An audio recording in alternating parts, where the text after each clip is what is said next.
우리 내일 성탄 예배가 있어서요. 오늘은 이제 요한복음을 계속 이어서 하도록 하겠습니다.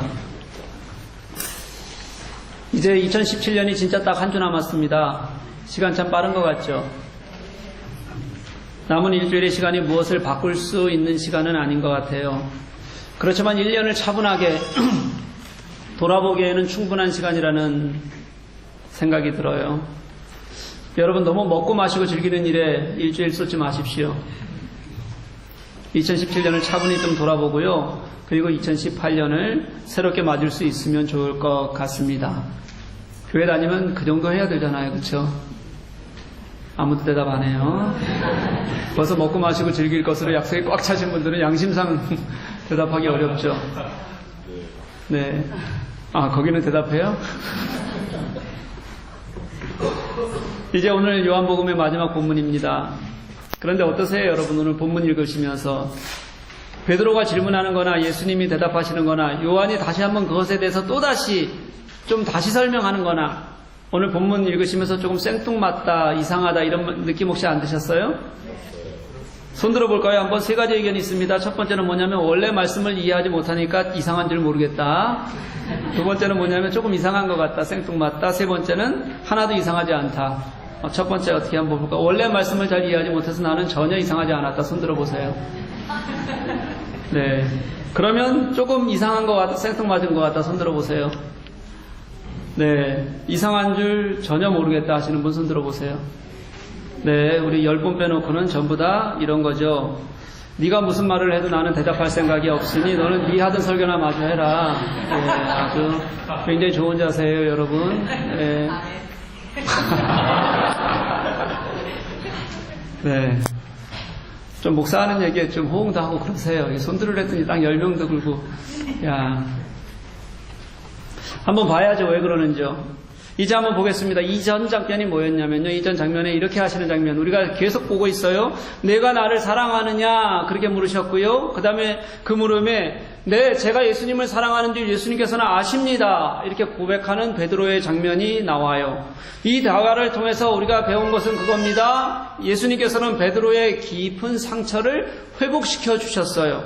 그리고 그것을 넘어서 내 양을 먹여라, 쳐라, 먹여라, 생명을 맡겨주시는 장면이 바로 이 앞에 나오는 장면이에요.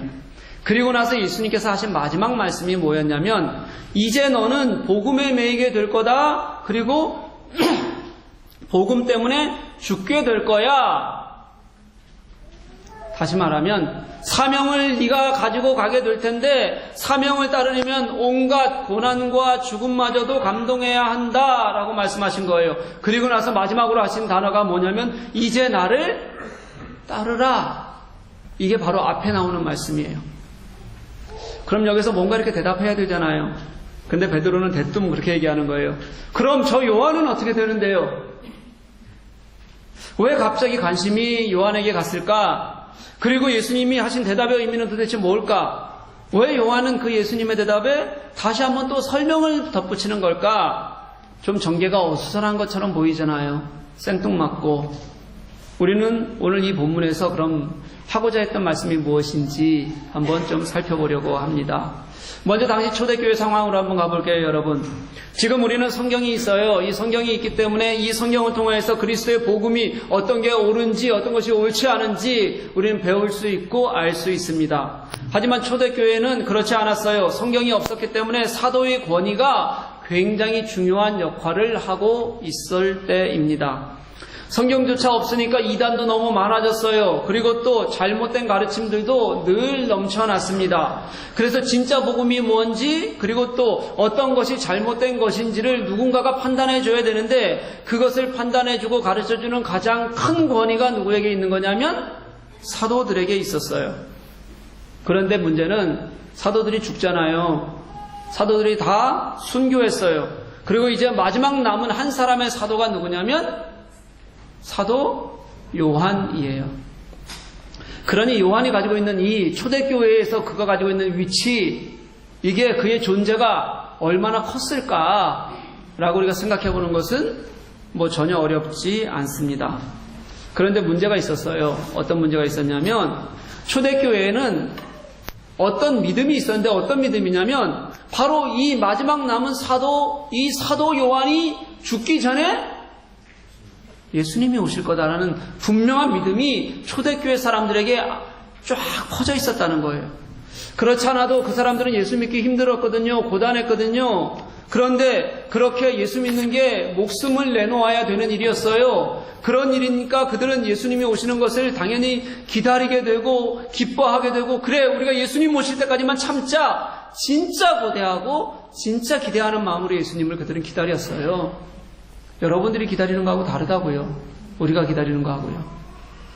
그러니 마지막 재림이 사도 요한이 죽기 전에 이루어진다는 게 얼마나 기대가 되겠어요. 그리고 얼마나 그게 소망이 되겠어요, 여러분. 그게 그들에게는 신앙의 아주 중요한 핵심 중에 하나였어요. 그럼 도대체 그렇게 말도 안 되는 얘기가 어디서 퍼지게 되었을까? 그들은 어떻게 그런 믿음을 갖게 됐을까? 그게 바로 오늘 본문이 배경이 된 거예요. 그게 소문이 퍼졌고, 그리고 그래서 그들이 믿음을 보게 된 겁니다. 베드로가 이렇게 묻잖아요. 이에 베드로가 그를 보고 예수께 여짜오되 주님, 이 사람은 어떻게 되겠습니까? 그때 예수님의 대답이 뭐였어요? 예수께서 이르시되 내가 올 때까지 그를 머물게 하고자 할지라도 네가 무슨 상관이냐? 이 얘기예요, 여러분. 이걸 이렇게 전달이 되게 되는 거예요. 예수님이 부활하시고 나서 제자들을 만나 주셨는데 그때 예수님께서는 이렇게 말씀하셨대. 예수님이 다시 오실 때까지 요한이 죽지 않을 거라고 말씀하셨대 라고 사람들이 이렇게 전달되기 시작한 거예요. 그래서 성도들은 요한이 이제 나이가 들어가잖아요. 그러면 이제 죽을 날이 다 돼가잖아요. 그럼 마음이 기쁜 거예요. 요한이 죽을 게 기뻐요? 예수님이 다시 오실 재림이 있을 것이라는 소망 때문에 그들은 마음이 기뻐지게 된 거예요. 문제가 있죠. 이제 얼마 안 있으면 요한도 죽게 될 거거든요. 요한이 죽게 될 텐데 만약에 그때까지 예수님이 안 오시면 어떻게 될까요? 초대교회 사람들이 큰 혼란에 빠지지 않겠어요? 그렇게 믿었는데 마지막 사도가 죽었는데 예수님이 안 온 거예요. 이제 자기들이 의지할 누가 없는데, 그런데 예수님이 안 오면 얼마나 그들이 충격을 받겠어요. 그래서 요한은 복음서의 마지막 장면에 그 이야기를 집어넣어 놓고 있는 거예요. 예수께서 요한이 죽지 않겠다고 말씀하신 것이 아니다. 예수님의 진짜 워딩 잘 들어라. 그 워딩은 뭐냐면 예수님이 재림하실 때까지 요한이 살겠다는 것이 아니라 요한이 죽건 말건 베드로 너는 신경 쓰지 말아라. 너가 관계할 일이 아니야 라고 그렇게 말씀하신 거야 라고 다시 한번 그래서 설명해 주고 있는 거예요, 여러분. 이게 요한이 요한복음을 마무리하면서 지금 광범위하게 초대교회에 퍼져 있었던 오해에 대해서, 그 오해가 그대로 있을 경우 요한 사후에 벌어질 그런 초대교회의 혼란을 막으려는 요한의 마음이 오늘 본문 속에 들어가 있다고요. 요한이 이런 기록을 남기는 이유 이제 여러분 아셨어요? 네, 잘못된 소문으로 자기의 사후에 있을 교회의 어려움을 요한은 피해가고 싶고 염려가 되어서 이렇게 기록한 거예요. 여기까지. 그런데 여러분, 우리는 여기에 그쳐서는 안 된다는 겁니다. 우리가 진짜 봐야 될 것은 그때 소문 때문에 이것을 썼다 이게 아니라요. 그럼 예수님께서는 왜 베드로에게 그렇게 말씀하셨을까? 너 상관할 거 아니야. 요한에게 신경 꺼. 정말 이런 투거든요, 여러분. 이게 왜 이렇게 말씀하셨을까? 우리는 그 말씀 속에 있는 그 속을 들여다보는 것이 오늘 우리가 진짜 진실을 찾아가는 과정이 될 것이라고 생각해요. 제가 세상을 바꾸는 시간 15분 세바시라는 걸 가끔 봅니다. 어느 여자 강사가 사람과의 관계에 대해서 강의를 하더라고요. 싸울 때도 룰이 있어야 된다 이렇게 얘기를 해요. 그래야 감정이 상하지 않고 해결해 나갈 수 있다는 겁니다. 이런 이야기더라고요. 싸움의 룰이 여러 가지가 있는데 그중 하나가 뭐냐면 토픽, 왜 싸우는지를 잃어버리면 안 된다는 거예요. 왜 싸우는지에서 벗어나면 개싸움이 된다는 겁니다. 우리가 늘 잘 알고 있는 거예요. 예를 들면 가장 나쁜 싸움은 이런 거라는 거예요. 그날 싸운 것도 알아요. 그리고 얼마나 피 터지게 싸운 것도 알아요. 그릇이 몇 개 깨진 것도 알아요. 그랬는데 왜 싸웠는지는 모르는 그런 싸움이 있다는 거예요. 그럼 그런 싸움은 나쁜 싸움이라는 거예요. 좋은 싸움은 뭐냐면 뭐 싸움이 좋은 게 있겠냐마는 안 싸울 수가 없으니까 토픽을 잃어버리지 않고 싸우는 거라는 거예요. 예를 들면 이렇게 시작하죠. 오빠는 왜 술만 마시면 전화기 꺼나? 이런 분이 여기도 꼭 있어요. 여러분 연말입니다. 부탁하는데 술 마셔도요. 혹시 회사에서 술 마시면요. 제발 막가도록 마시지 마세요. 부탁입니다. 식당에서 소리 지르고 욕하고 노래하고 안 그랬으면 좋겠습니다. 우리 교회 교우는 안 그랬으면 좋겠어요. 최소한. 창피해요 진짜. 토픽이 뭐였죠 여러분? 이런 거예요. 토픽을 잃어버리는 안 좋은 예. 주제는 있고 자기 말만 하는 거 이게 안 좋다는 거예요.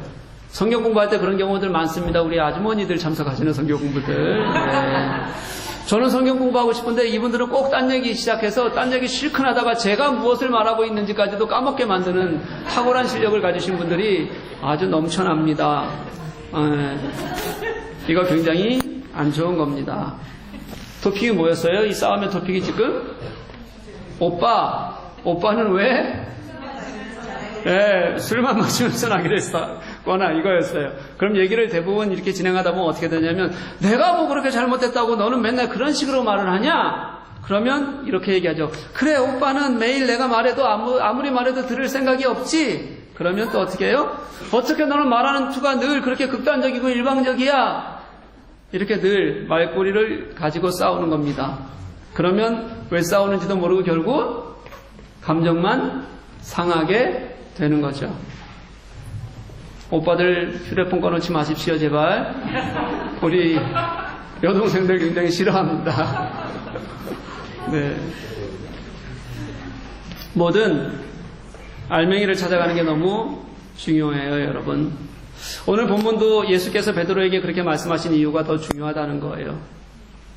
아마 베드로는 늘 요한과의 관계가 신경 쓰였던 것이 분명합니다. 저는 이런 걸 긍정적 에너지였다고 그렇게 생각해요. 경쟁하는데 어떻게 하면 좀 더 잘 싸울 수 있을까? 좋아질까? 경쟁해 나가는 거예요 그냥.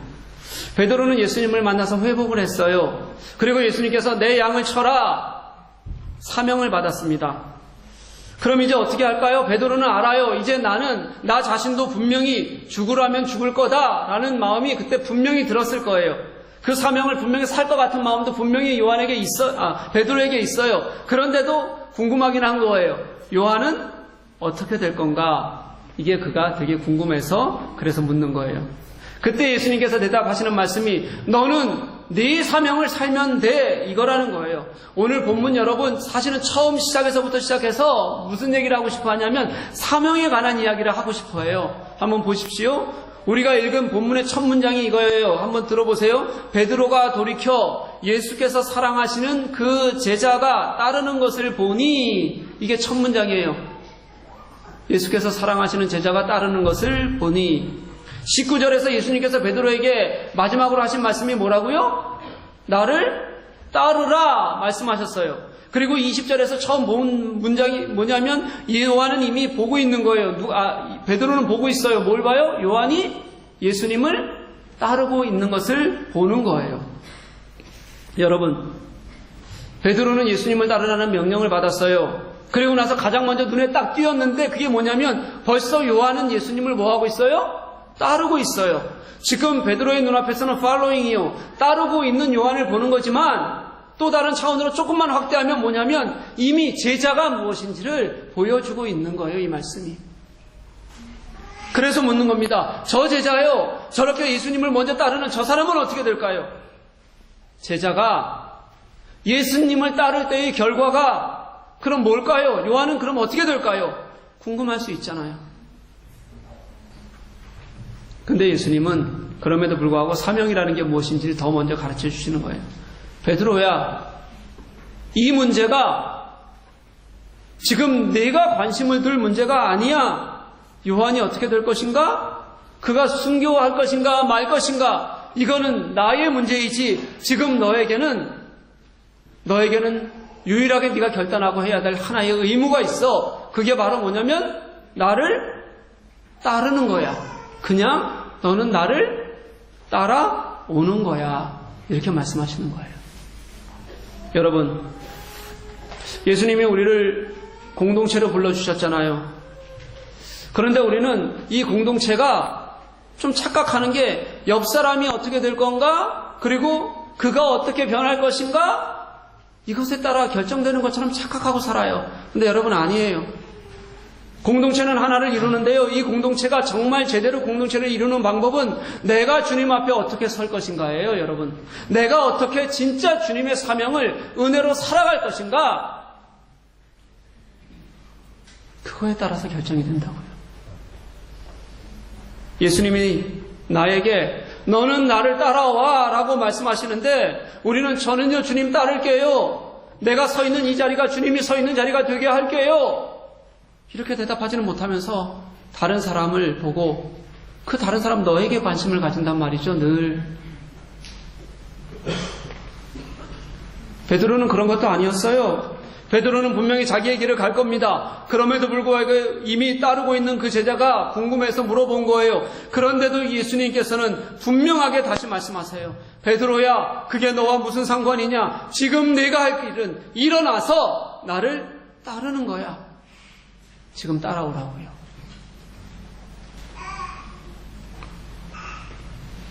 사명은요, 내가 바로 세워지고 그리고 내가 다시 바로 사라지는 것이지 남이 대신하는 것이 아니다. 저는 우리 교회 공동체의 사명은요, 여러분 그리고 저 한 사람 한 사람이 내가 사명을 얻은 자답게 그렇게 살아갈 때 채워진다고 믿습니다. 그게 우리의 사명이에요, 여러분. 남의 사명에 왈가왈부하는 것이 아니라 내가 지금 서 있는 이 자리가 예수님이 나에게 불러주신 것, 그래서 나는 주님을 따르는 것, 그것을 통해서 주님을 더 영광되게 하는 것, 이것보다 더 중요한 게 없다는 거예요. 오늘 베드로에게 하시는 예수님의 말씀은 그거예요. 결국 21장을 흐르는 이 이야기요, 이것은 제자도에 관한 이야기예요, 여러분. 예수님께서 절망과 아픔 중에 있는 우리를 찾아오시는 이야기고요. 그리고 그 예수님과 우리가 만났을 때 우리가 어떻게 우리의 깊은 상처가 치유가 되는지, 우리가 회복되는지를 말씀하고 있는 거고요. 그렇게 회복된 사람들, 예수를 깊이 만난 사람들이 다시 어떻게 내가 갈 길인 사명을, 그 길을 걷고 있는지 그들을 제자라고 부르는 거고 그 길을 제자도라고 그렇게 부르는 거예요. 예수를 기다리고 만나고 회복하고 그리고 사명을 사는 거, 그게 예수께서 우리를 이 땅에 두신 이유고 우리 교회를 건강하게 하나님께서 만들어 가시는 하나님의 이유입니다. 교회를 주신 약속이에요, 여러분. 21장을 조금만 더 들여다볼까요? 예수께서 디베라우스로 오셔서는 그물을 오른편으로 던져라 말씀하셨잖아요. 가능성이 없는 곳에 던지라는 거예요. 우리의 경험을 넘어서는 곳에 던지라는 거예요. 그럼에도 불구하고 그곳에 던지라고 하시고 나서 그곳에서 뭘 얻냐면 열매를 얻어요, 여러분. 우리는 이걸 보고 기적이 일어났다 이렇게 말할지 모르겠어요. 놀라운 일이다 이렇게 말할지 모르겠어요. 그런데 말씀은 분명히 우리들에게 더 깊이 하고 싶은 말씀이 있어요. 이 땅에서 우리가 살아가는 것은 예수님의 뜻 안에, 그분의 명령 안에 사는 것이고 그분이 우리의 후원자가 되신다. 그분이 예수 그리스도시다. 예수만이 우리의 진정한 길 되시고 길을 보이시고 우리를 인도해 가신다. 이 말씀하고 싶은 거거든요. 분명히 상식 밖의 일이잖아요. 그렇더라도 상식 밖의 일이 분명한데도 불구하고 그 길이 예수님이 하시는 일이라면 계산하지 말라는 거예요, 여러분. 예수께서 하나님 아버지께서 명령하신 길 위에 서 있듯이, 그래서 그분이 당하신 것이 하나님이 이 땅에 와서 고통받고 죽으시는 말도 안 되는 일이었잖아요. 그것처럼 우리도 예수께서 보이시는 길 위에 서는 것, 그때 우리를 도우시는 예수님을 경험하는 것, 그것이 우리 삶에 얼마나 귀한 일인지, 회복이 되는지 깨닫고 느끼는 것, 그것이 우리 삶이 되는 것, 이게 오늘 우리들에게 주시는 말씀, 제자에 관한 말씀이라고 해요, 여러분. 많은 분들이 그렇게 질문해요. 왜 예수님께서는 나에게는 무관심하실까요? 나에게는 왜 그런 은혜와 회복이 없을까요? 여러분, 왜인 것 같으세요? 내가 그 예수님께 진짜 마음 드렸어요? 진짜 제발 내 속에 함께 하시도록 간절한 마음이 그럴 때 예수님께 먼저 드려지고 있었냐고요. 그리고 기도했냐고요. 그리고 매달렸냐고요. 진심으로 그분이 함께 하시도록 위로가 되도록 소망을 드렸냐고요. 아니잖아요. 대부분 그럴 때 우리는 이렇게 합니다. 나 지금 상처받았거든요. 나 지금 힘들거든요. 그러니 제발 좀 어떻게 좀 해봐요. 거봐요. 당신은 나한테 아무것도 안 하시잖아요. 대부분 우리가 가지고 있는 태도가 이런 거예요. 그러니까 찾아오셔도 마음을 만지셔도 알 방법이 없어요. 내가 그분을 보고 있지 않고 그분에게 내 마음이 나누어지지 않고 있으니까요. 제가 마음이 나누어지는 일에 관해서 한 가지 경험한 것을 말씀드릴게요. 12월 10일 지지난주 주일 2주 전 주일이에요. 눈이 엄청 많이 왔어요, 여러분. 교회 오기 전서부터도 눈이 많이 왔고 교회에서도 쉼 없이 저녁까지 눈이 왔어요. 그래서 그날 멀리 계시고 길이 안 좋으신 분들은 교회 못 오신 분들도 여기 교회에 있으실 겁니다. 우리 교회에 차를 몰고 오는 사람 중에서 가장 먼저 오는 사람이 접니다. 그리고 뭐 신방이나 다른 것이 좀 가까이 잡혀있지 않으면 가장 집에 늦게 가는 사람도 당연히 접니다. 누구 차에 눈이 가장 많이 쌓일까요? 네, 뭐 이게 어려운 질문이에요, 여러분? 진짜 제가 하는 얘기는 다 대답하기 싫어요? 너무 쉬웠어요. 너무 쉬워서요? 네, 제 차에 눈이 가장 많이 쌓이죠. 집에 가려는데 지붕에 눈이 가득 쌓였어요. 굉장히 오면서 다 털렸거든요. 근데도 불구하고 굉장히 많이 쌓였더라고요. 아, 눈이 정말 많이 왔구나. 그런데 지붕에만 쌓여 있어요, 눈이. 옆 유리에도 없고 뒷 유리에도 없고 앞 유리에도 없어요. 제가 우리 교회에 와서 6년 반 동안 이런 대접 처음 받았어요, 제가. 얼마나 감격스럽든지. 아, 나도 이렇게 나를 도와주는 사람이 있구나. 물론 제가 직접 치우면 되죠? 그리고 집에 가면 되는데 제가 못해서도 아니고 뭐 목사가 눈 치워달라는 사람도 아니고요. 전혀 그런 생각 전혀 없습니다. 오해하지 마세요, 여러분. 눈 치워달라는 거 아니고요. 꼭 이렇게까지 설명해야 돼요, 제가. 어려워요, 목사가 늘. 제가 이거 안 하고 넘어가면 나중에 꼭 이러시는 분들이 있어요. 아, 목사가 지가 치우면 되지. 뭐 저렇게 또 남이 치워달라는 뭐 권위 가지고 이렇게 치워달라고 그래 라고 말하는 분이 꼭 있어서 제가 이렇게, 여러분 목사가 생각보다 되게 어려운 직업이에요. 그래서 제가 생각하는 진짜 포인트 말씀드릴게요. 단 하나 이거예요. 내 차에 쌓인 눈을 보니까 교원 누군가가 자기 차를, 전 누가 했는지 아직도 몰라요, 치우면서 아, 목사님 것도 치워줘야지 라고 그냥 그 사람 마음에, 어떻게 해요? 성도 마음에 품어졌다는 거예요. 저는 이게 나눔이라고 생각하는 거예요, 그냥. 뭐 이게 어떤 다른 문제가 아니에요. 뭐 높고 낮은 문제도 아니고요. 그냥 마음이 나눠지는 거예요. 아, 치워주고 가면 내가 되게 기쁘겠다. 또는, 아, 많이 쌓였으니까 내가 치워주고 가면 좋겠다. 그냥 스스로 그렇게 생각했다는 거고, 아, 그 마음이 내가 받아졌다는 겁니다. 사랑하는 여러분, 진짜 위로하는 거요. 진짜 회복하는 거요. 예수님과 마음이 나누어져야 가능한 일이에요. 그러니 예수님께서 어떻게 나를 보고 계실지 우리도 예수님을 보아야 되는 일이에요. 여러분, 내 마음이 찢어지는 일 있잖아요. 그 상태 그대로 예수님 봐야 돼요. 그래서 내 마음이 너무 갈기갈기 찢어졌으면 그 상태로 그냥 예수님께 맡기는 거예요, 여러분. 내 마음이 너무 단단한 사람들 있잖아요. 그래서 나 어떻게 할지 모르겠어요. 그러면 그냥 그 단단함조차라도 그냥 내어놓으세요. 당신이 좀 어떻게 해보시라. 그렇게 정말 내 마음이 들여졌을 때, 그렇게 만나졌을 때, 그때에 예수님이 나를 사랑하시는구나, 위로하시는구나, 그때 회복하고 노래할 수 있게 되는 거예요, 여러분. 그리고 예수님은 우리를 그렇게 회복하신 후에도 우리를 그냥 두시지 않아요. 절대로요. 같이 동행하고 싶어 하세요. 그래서 같이 걸어주세요. 그런데 그 예수님의 걸음이 어떤 걸음이겠어요? 예수님의 걸음은 너무 분명해요. 사람을 사랑하는 걸음이에요. 그리고 생명을 보는 걸음이에요. 생명을 구하고 싶은 걸음이에요. 그 걸음을 같이 걸으면 예수님이 내 옆에 있다는 든든함, 위로가 되는 힘도 있고요. 또 우리도 똑같이 예수님이 보고 있는 그것을 같이 보게 돼요. 사람을 보게 되고 생명을 보게 돼요. 그래서 그들을 품게 되고 그게 우리에게는 그 걸음이 당연하게 뭐가 돼요? 사명이 되는 거예요, 여러분. 베드로에게 주시는 사명이 그거였고요. 베드로에게 하시는 말씀, 너는 나만 따라오면 돼. 너의 삶은 이제 그 길 위에 있는 거야. 다른 것에 관계되지 않고 나와의 관계 속에서 함께 가는 거야. 그게 네 사명이야. 그렇게 말씀하시는 게 오늘 본문이라는 거예요. 절망 속에서 세우신 회복이고, 그래서 그게 은혜이고, 그 은혜에 겨워서 기꺼이 내가 당신과 함께 살아가니까 그게 내게는 아름다운 거예요. 라고 고백하는 거죠. 베드로가 그 일을 얼마나 잘 감당했는지는 베드로전서 5장 1절 4절에 잘 기록이 되어 있습니다. 너희 중 장로들에게 권하노니 나는 함께 장로된 자요 그리스도의 고난의 증인이요 나타날 영광에 참여할 자니라.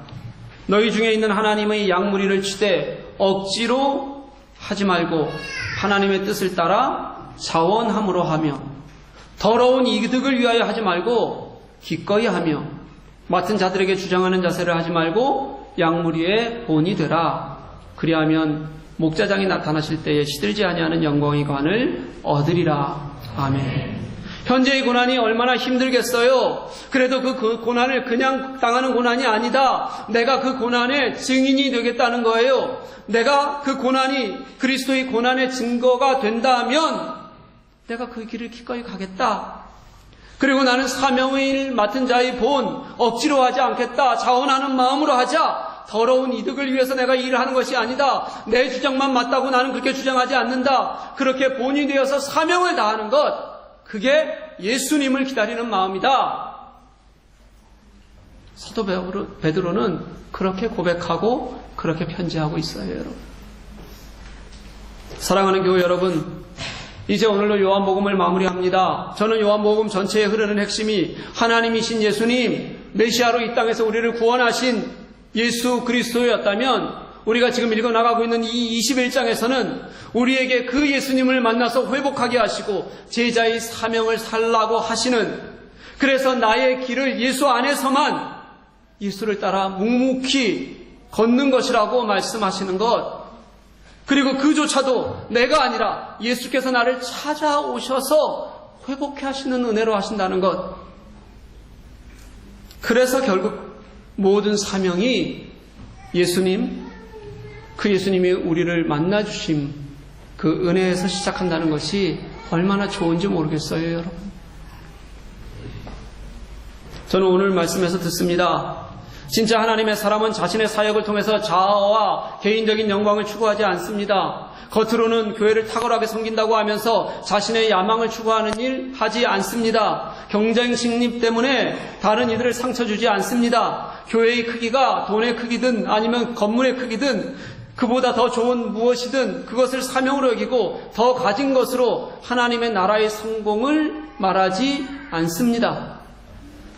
그 대신 진짜 하나님의 사명을 가지고 따라가는 사람들은요, 단지 나를 따르라는 예수님의 목소리를 듣습니다. 다른 사람이 어떤가 말하기보다는 자기 자신의 제자됨을 돌아볼 수 있기를 소망하는 사람들입니다. 그래서 겸손하게 예수 안에서 일어나고 예수 안에서 회복되고 그래서 섬길 수 있고, 그래서 그들은 예수 그리스도의 영광이 됩니다. 그게 제자로 살아가는 삶의 모습이고 오늘 우리들에게 말씀하시는 하나님의 음성입니다. 오늘 대강절 넷째 주일입니다. 내일 성탄이에요. 우리 예수님을 기다리는 마음에 그런 예수님을 기대하고 소망하고 그리고 그 사명이 사라지는 기쁨을 예수와 함께 누릴 수 있는 저와 여러분 되시기를 간절히 축복합니다. 아멘.